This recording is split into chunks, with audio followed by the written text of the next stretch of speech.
saya Farel ya, mewakili orang tua dan adikmu, respect ya, sikap membela ibumu. Anda anak yang memperjuangkan ibumu.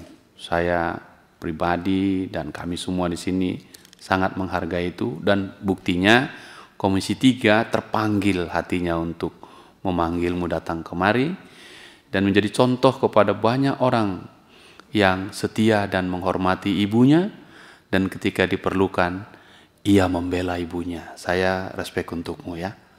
Terima kasih pimpinan. Ya, terima kasih Pak Rahul. Mungkin udah cukup ya. Soal uang berapa, 10 juta plus handphone Vivo, kalau toh si pelapor ya menginginkan uang tersebut, komunikasi tadi ada pimpinan DPR yang siap menanggulanginya. Ntar dari kami aja Bu ya. Kalau memang diminta ya. Jadi yang dipikirkan apa diminta uangnya itu berapa, 10 juta plus berapa, handphone senilai 5 juta, nggak ada masalah, ntar kita yang tanggulangi ya Bu ya. Ya Bu. Untuk handphone sudah kita berikan Pak. Sudah diberikan. Iya. Dia kalau uangnya masih menuntut nanti kita akan berikan Bu, nggak ada masalah. Jadi ya. jangan jadi beban Ibu ya. Oke, jangan jadi beban Farel ya. Iya. Makasih, supaya masalah ini benar-benar tuntas ya. Iya Pak. Ini atensi khusus dari pimpinan DPR Pak Supni Dasko ya, yang memberikan tugas khusus kepada kami ya. Mungkin ada masukan dari Pak Rikwanto dikit aja. Terima kasih Pak Ketua. Ya, kami prihatin ya, Mas Farel dan Ibu dan keluarga. Seharusnya masalah-masalah ini nggak harus sampai ke penyidikan, apalagi penahanan. Ya, ini masalah sederhana dan jernih. Dan peristiwanya pun bisa diselusuri ya. Jangan sampai penyidikan penahanan karena ada pesanan-pesanan aja atau dan niat tertentu. Tapi alhamdulillah, laporan terakhir yang saya baca sudah selesai ya. Nanti dari Pak Ketua ada bantu itu untuk hal-hal yang berkaitan dengan tunggakan-tunggakan dan lain-lain. Jadi insya Allah ke depan untuk lebih hati-hati lagi dan bisa bekerja di tempat lain dengan baik lagi. Terima kasih Pak Ketua. Pak Hinca Panjaitan ini sebagai sesepuh Komisi 3. Terima kasih pimpinan. Farel, saya TikTok dikit ya. Tadi meski sudah kau jelaskan kenapa kau ambil spontan membuat berita ya, sehingga diliput media atau publik jadi tahu. Apa kau tertekan sekali waktu itu? Gelis apa yang membuatmu sampai tiba-tiba berpikir itu? Karena ya saya nggak terima aja Pak kalau misal ibu saya itu dizolimi Pak. Makanya, dan dia juga punya uang kan, jadi saya spontan aja karena ibu saya itu cuma punya saya. Makanya saya rela kayak gitu. Kau protes kepada orang yang melaporkan atau protes kepada polisinya yang menahan?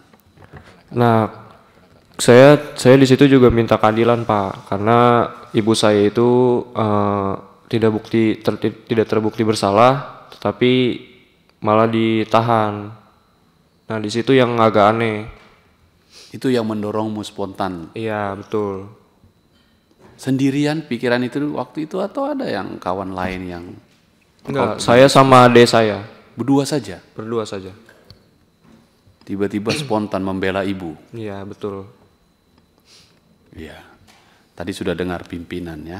Kita mengapresiasi Kapolresnya karena langsung turun diselesai ya. Saya hanya ingin menangkap pesan dua anak membela ibunya dengan cara itu. Tidak ada orang lain yang suruh kau itu? Enggak Pak. Murni dari hatimu? Murni. Ya. Saya cuman spontan aja itu Pak. Ya. Saya kira pimpinan apa yang tadi ditawarkan, Bu, yang 10 juta kan nanti harusnya Ibu kembalikan kalau itu betul. Betul nggak uang itu Ibu? Sudah. Tidak ada sama sekali Pak, sepeser pun tidak saya ambil dan itu sudah saya kembalikan dan ada catatannya Pak. Tapi dari pihak polisi itu saya tidak diterima karena di situ saya tidak ada saksi waktu mengembalikan uang tersebut. Sama saya tidak ada katanya kwitansi. Yang menerima siapa Bu? Uang Ibu berikan? Saya memberikan kepada saudara dari suami saya tersebut yang tempat menitipkan uang.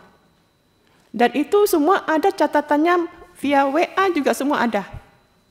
Ada Pak. Ibu sudah jelaskan ini dengan polsek yang Sudah, menjadi... saya sudah jelaskan. Tapi saya tidak diterima. Baik. Terima kasih ya. Saya kira sudah ditangani ini, nanti mungkin diselesaikan cepat. Yang penting Ibu sudah ditangguhkan ya. Berapa lama sempat ditahan? 2 malam. Ya. Pimpinan, saya kira kita sudah mendengar ini dan kita dorong saja Kapolresnya untuk segera menyelesaikan ini dan close kasusnya. Saya Farel ya, mewakili orang tua dan adikmu, respect ya, sikap membela ibumu. Anda anak yang memperjuangkan ibumu. Saya pribadi dan kami semua di sini sangat menghargai itu, dan buktinya Komisi 3 terpanggil hatinya untuk memanggilmu datang kemari dan menjadi contoh kepada banyak orang yang setia dan menghormati ibunya, dan ketika diperlukan ia membela ibunya. Saya respect untukmu ya. Terima kasih pimpinan. Ya, terima kasih Pak Rahul. Mungkin udah cukup ya, teman-teman. Pak Rano dikit, Pak Rano. Terima kasih pimpinan.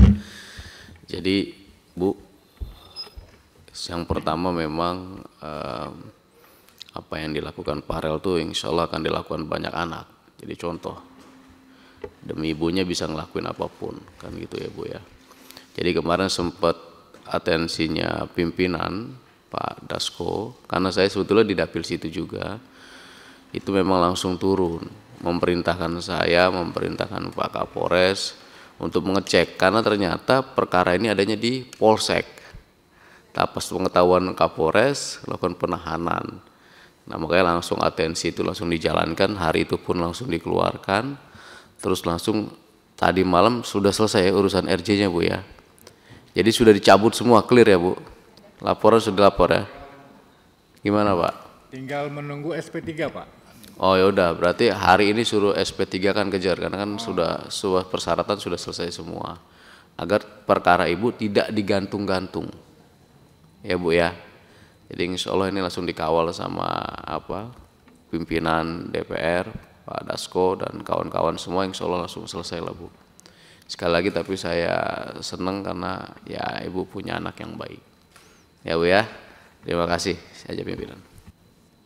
Ya Bu, jadi ternyata Ibu juga sudah mengembalikan uang yang 10 juta dituduhkan digelapkan itu. Ya kan, sebetulnya nggak ada kewajiban Ibu untuk mengembalikan lagi harusnya kan. Tapi memang untuk jaga-jaga, siapa tahu ada yang masih meminta, nanti kalau diperlukan nanti ada dari pimpinan Komisi 3 Bu. Jadi jangan dikhawatirkan.